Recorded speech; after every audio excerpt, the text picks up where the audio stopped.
Morning, David. Good morning. How's it going? It's going good. But we were a little blindsided with the news that Rennell Brooks-Moon is out as the Giants' PA announcer. So that's been kind of a... We were going to talk about the Niners and stuff, but we've been talking a lot about that. But now we are devoting this segment to the Niners. So thanks for joining on. Let's start with that. Do you know anything about why Leonard Floyd hasn't been announced?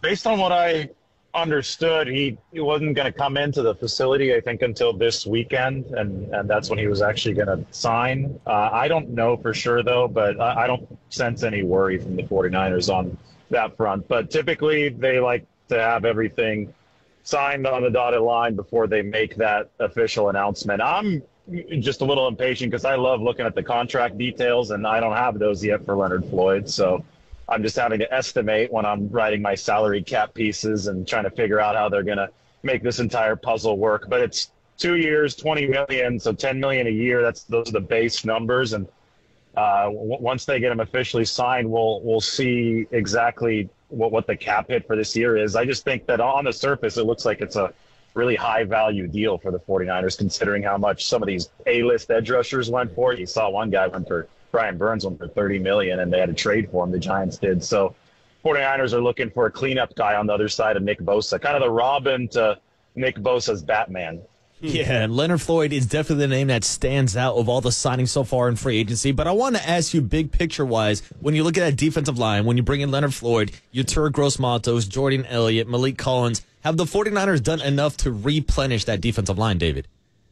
Well, I don't think they've just replenished it. I think that this is a slight rebuild of the defensive line. I don't think they were particularly pleased with the defensive performance last year up front. This was a team that dropped from number 2 to number 26 in run defense. That was, I mean, we saw it against Detroit in that NFC Championship game. It was ugly over the first half especially. And I think that, a lot of that was a reason for Kyle Shanahan to move on from Steve Wilks. He wanted them to play the run differently. But also, I just don't think that the edge spot opposite Nick Bosa was consistent enough last year. Obviously, they brought Chase Young in, but there were some of those effort issues with him that were very, very well documented in the playoffs. And I also think that the defensive tackle position was hurt by the fact that Eric Armstead wasn't available down the stretch for the 49ers. But on top of that, they were better at pass rushing than they were at run defense. And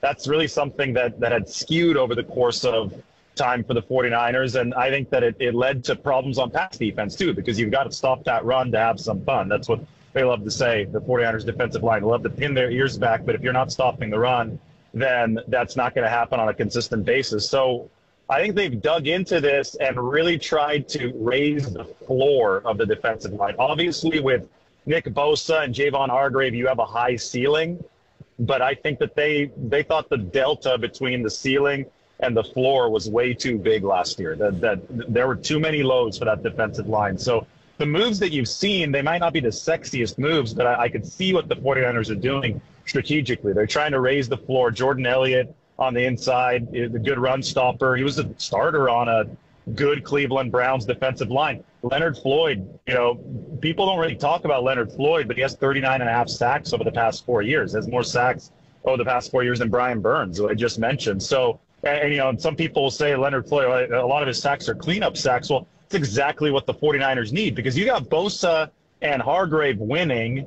You need somebody that has a high motor who's pursuing, who has the skill of being able to corral the quarterback when the pocket breaks down. And that's what the bookend position is about. So I think that's what the 49ers have been doing. They're raising the floor of this defensive line to be able to augment the superstars in Bosa and Javon Hargrave, who are already on the team. Yeah, for sure. A huge sort of makeover and it, obviously a statement of how they felt about everything for sure. We're talking to David Lombardi, The Athletic.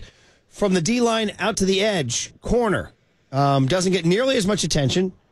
Isaac Yiadom, if I'm saying his name right, Yiadom. Yeah, and I think I'm not alone in not knowing a lot about him, because he was mostly a fairly anonymous journeyman, according to reports, until the second half of last year with New Orleans. David, what do you know about him, and where do you think he fits in Brandon Staley and Nick Sorensen's defense? He was absolutely a journeyman. He spent a couple years with the Broncos. He was around the league a little bit. Then he joined the Saints, and he started over the back half of last year after Paulson Adebo, the old Stanford product, got hurt. So that was Adams' chance, and he played really, really well. I mean, if you go and put on the tape, he's 6'1", so he's one of those taller, stronger corners, the type that the 49ers used to exclusively pursue. I think that they've changed their narrow kind of focus on the physical characteristics that they like. So they've got some shorter corners now, but he's back to the old school, taller, stronger cornerback, really, really good at the catch point. And that's something that 49ers fans will probably appreciate, because that's what Ambry Thomas, for example, has struggled with throughout his time with the 49ers. Thomas is great lateral movement ability. I think he sticks on guys, but then he loses a lot at the catch point because it's a strength issue. So Adams really good at the catch point. He broke up 14 passes last year in only half a season of starting. He was a top 20 graded cornerback if you look at PFF. I mean, he had a heck of a back half of the season. Now, it's an issue of sample size, right? People will say, well, can he keep this up? Well, the 49ers signed him to a short deal, and they're willing to find out if he can keep this up. And if he can, at 6'1", I see him as an outside corner guy, which is what he was when he started for New Orleans last year. And if he can at least be that guy that comes in nickel packages to play outside cornerback, that will let Deommodore Lenoir slide inside like he did last year, but the 49ers won't have to be so worried about the outside like they were last year when Ambry Thomas was on the outside. So that would be the plan.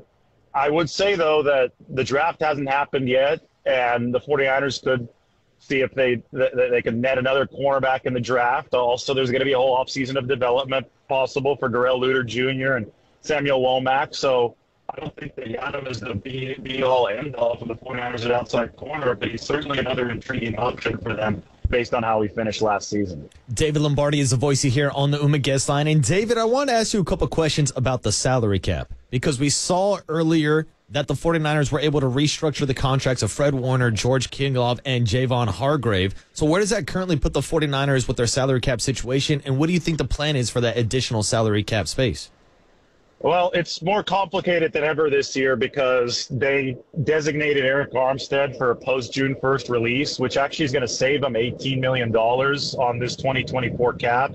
But that number won't be available to use until after June 1st. That's part of the release. You're pushing dead money backwards, but you also can't recoup the non-guaranteed base salary against the cap until that date. So for the next 2.5 months, waiting for the cavalry to come, that's going to be the $8 million. They've got to deal with the space that they have right now.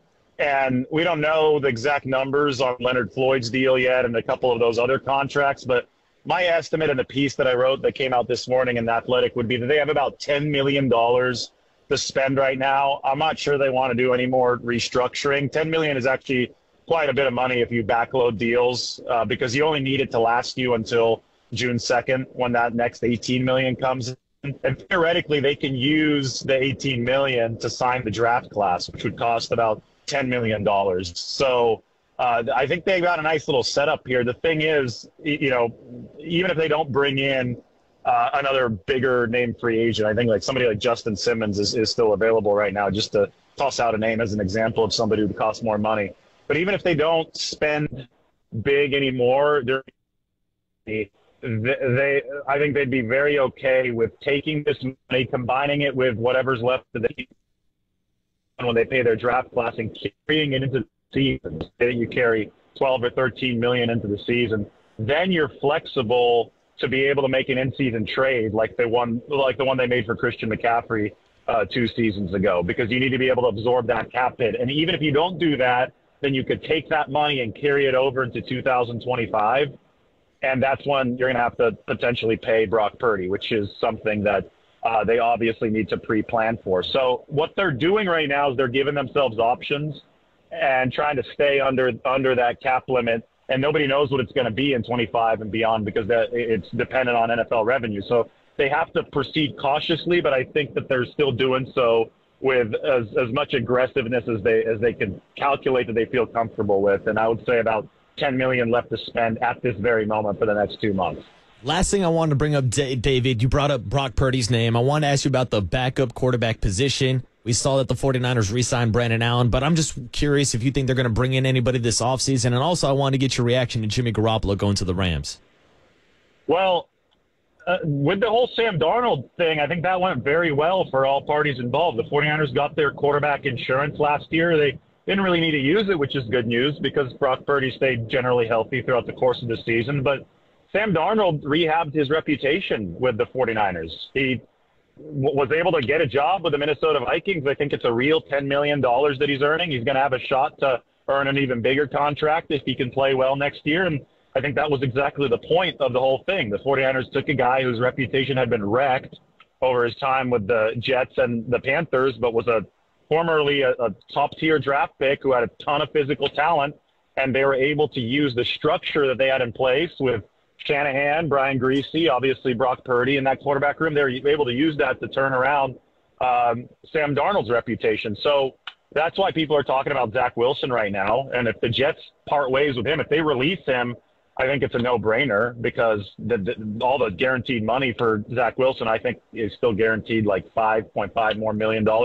It would be kind of like the Russell Wilson situation. The Jets would be on the hook for all the guaranteed money, and all you have to do is pay him the minimum. And, it's a kind of a no-risk investment. Now, if you have to trade for him, then you have to inherit the $5.5 million guaranteed. Then it becomes a question of how much Kyle Shanahan really likes the potential of somebody like Zach Wilson, how much he would want to have him in the room. But anyway, they've got Brandon Allen back. He was the QB3 last year.